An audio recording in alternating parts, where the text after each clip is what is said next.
Hi friends, దాదాపు masters నటసింహం Nandamuri Balakrishna present NBK 109 మూవీలో నటిస్తున్నారు. హ్యాట్రిక్ హిట్ మూవీల తర్వాత బాలకృష్ణ నటిస్తున్న ఈ చిత్రంపై మంచి అంచనా అయితే ఉందన్నమాట.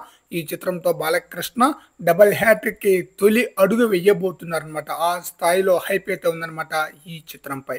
ఈ చిత్రానికి డైరెక్టర్ వచ్చేసి బాబీ కొల్లి చాలా జాగ్రత్తగా బాలయ్యను ఈ మూవీలో చూపించబోతున్నారు.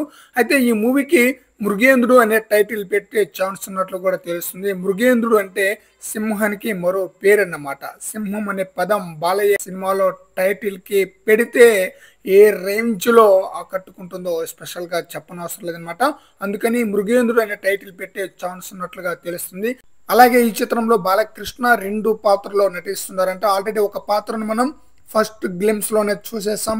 అదిరిపోయే విధంగా మాస్ డైలాగులతో బాలయ్య ఆకట్టుకున్నారు. ఇక రెండవ పాత్రలో బాలకృష్ణ ఎమ్మెల్యేగా నటిస్తున్నారట. నిజ జీవితంలో బాలకృష్ణ 2 సార్లు ఎమ్మెల్యేగా గెలిచారు. ఇక మూడోసారి కూడా పోటీ చేస్తున్నారు. మూడోసారి కూడా ఖచ్చితంగా బాలయ్య విన్ అవుతారనమాట.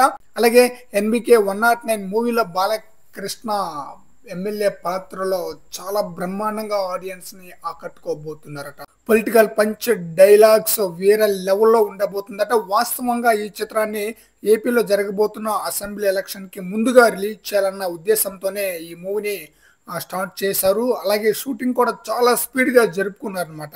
మరెందుకో ఈ చిత్రం యొక్క రిలీజ్ ని పోస్ట్ పోన్ అయితే చేశారనమాట. సెప్టెంబర్ లేదా అక్టోబర్ లో ఈ మూవీని అయితే రిలీజ్ చేయబోతున్నారు. మరి చూడాలి బాలకృష్ణ ఎమ్మెల్యే పాత్రలో తన యొక్క పర్ఫార్మెన్స్ తో ఆడియన్స్ ని ఏ విధంగా ఆకట్టుకొని ఎలాంటి హిట్ అందుకుంటారు. ఫ్రెండ్స్, ఈ వీడియోపై మీ యొక్క అభిప్రాయాన్ని కామెంట్ సెక్షన్ లో తెలియజేయండి ఫ్రెండ్స్.